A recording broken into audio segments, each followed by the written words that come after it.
স্বচ্ছতা হি সেবা।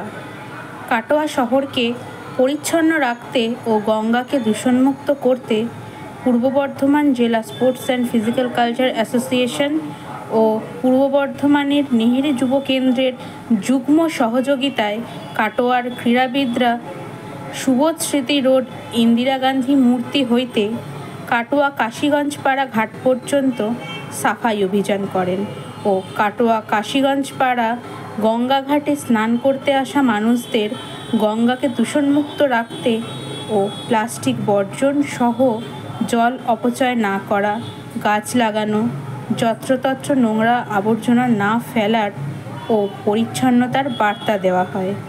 কর্মসূচিতে উপস্থিত ছিলেন পূর্ব বর্ধমানের নেহেরু যুব কেন্দ্রের প্রোগ্রামিং অফিসার সুজন ঠাকুর সহ জয়দেব দত্ত ও পূর্ব বর্ধমান জেলা স্পোর্টস অ্যান্ড ফিজিক্যাল কালচার অ্যাসোসিয়েশনের সম্পাদক সমর দাস ও সভাপতি তারকচন্দ্র দে।